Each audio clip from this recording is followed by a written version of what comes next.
Imagine you wake up tomorrow and the money in your wallet still looks the same, but it quietly buys half of what it did yesterday. No announcement. No alarm. No breaking news banner. That's not a thought experiment. That's a normal Tuesday for millions of people in Iran. And the strange part is this. Iran isn't poor. It isn't empty. It isn't broken in the obvious way. It sells oil. It trades with the world. It has factories, workers, engineers, businesses. Yet its money behaves like it's leaking value through invisible holes. Today, we're going to explain Iran's currency problem in the simplest possible way. Not with jargon. Not with charts you'll forget. Just one system. One loop. And one uncomfortable piece of math.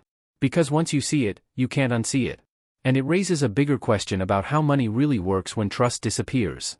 Let's start with why this matters right now. In the last few years, Iran's currency, the rial, has gone through repeated collapses. Not one dramatic crash. Several slow ones. Prices jump. Then pause. Then jump again. People don't ask, is inflation coming? They ask, how fast is it coming this time? And this isn't just about Iran. Because Iran is what happens when a modern economy is cut off from the normal plumbing of global money. To understand that, we need to strip money down to its most basic function. Money is not wealth. Money is a promise. A promise that when you hand it to someone else, they'll accept it tomorrow, next week, next year. That promise only works if three things stay true. You can use it. You can move it. You can trust it won't suddenly betray you. Iran's problem is that all three are under constant attack. Let's make this very simple. Imagine you live in a small town with one big store. That store sells everything: food, tools, clothes, medicine. You get paid in town tokens. The store accepts town tokens. Life works. Now imagine the town gets into a fight with the neighboring cities. Those cities say, we won't accept your tokens anymore. At first, that sounds manageable. You still have your store. But here's the catch. The store doesn't make everything. It imports goods from outside towns. And those towns don't want your tokens. So the store owner has a problem. To restock shelves, they need outside money. Dollars. Euros. Anything but town tokens. Suddenly, your local money works locally, but fails globally. That's Iran. Sanctions didn't just limit trade. They broke Iran's money's ability to travel. Iran can sell oil. But getting paid is the hard part. Because the global financial system runs on pipes, banks, clearing systems, payment networks. Iran is locked out of most of them. So instead of clean, fast transactions, Iran uses workarounds. Oil gets sold through intermediaries. Payments move through third countries. Money arrives late, discounted, or tangled inside deals. This creates the first crack in the currency. Foreign currency becomes scarce. And when something becomes scarce, people hoard it. In Iran, dollars are not just money. They're protection.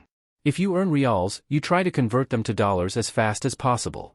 If you own a business, you price goods assuming the rial will be weaker tomorrow. If you're a saver, you don't save in rials at all. This isn't panic. It's adaptation. But here's where the math turns ugly. When everyone wants out of a currency, the currency falls faster. That fall makes everyone want out even more. It's a loop. The central bank sees this happening and faces a brutal choice. Option 1. Do nothing. Let the rial fall. Watch prices explode. Option 2. Intervene. Spend precious foreign reserves to prop up the currency. Iran has tried both. Neither really works. Because the root problem isn't policy. It's credibility. Let's talk about inflation, but without the usual textbook nonsense. Inflation in Iran isn't just too much money. It's too much uncertainty. Businesses don't know what replacement costs will be. So they raise prices early. Importers don't know if they'll get dollars next month.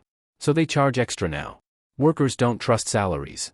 So they demand raises faster. Everyone is racing the currency. That race creates inflation even before new money is printed.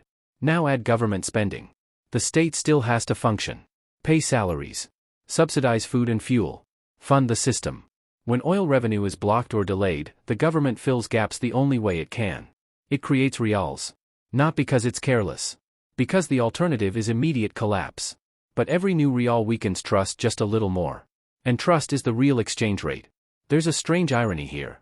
On paper, Iran has multiple exchange rates. An official rate. A semi-official rate.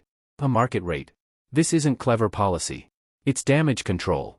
The government wants cheap dollars for essentials. The market wants honest pricing. So the system splits. And whenever systems split, arbitrage appears. Those with access win. Those without pay more. Over time, the public stops asking, what is the real rate? They ask, which rate applies to me? That's when money stops feeling real. At this point, you might think, why doesn't Iran just switch currencies? Use gold. Use crypto. Use anything else. Here's the uncomfortable truth. You can't escape trust problems with new tools. Gold is hard to move. Crypto is volatile and traceable at scale. Barter is inefficient. Iran uses all of them, partially. But partial systems create partial stability.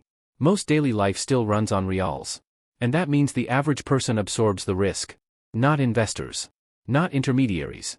Ordinary people. There's a quiet psychological cost to this. When your money can't be trusted, planning collapses. Long-term thinking disappears. Short-term survival takes over. People speculate instead of save. They buy assets not to invest, but to escape decay. Homes become stores of value. Cars become stores of value. Anything but cash.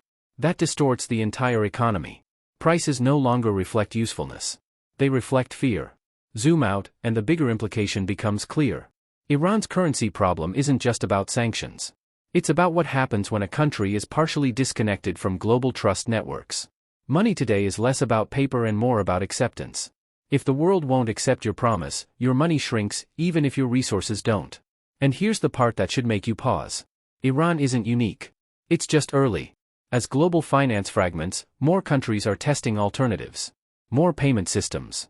More currency blocks. More workarounds. Each one claims independence. Each one quietly trades efficiency for control. Iran shows the cost of that trade when it goes too far.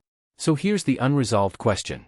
If money is trust, and trust now flows through global systems, what happens to countries, or people, who are deliberately cut out? Does money adapt fast enough to save them? Or does it always punish isolation first, and explain it later? That's the real lesson hidden inside Iran's currency problem.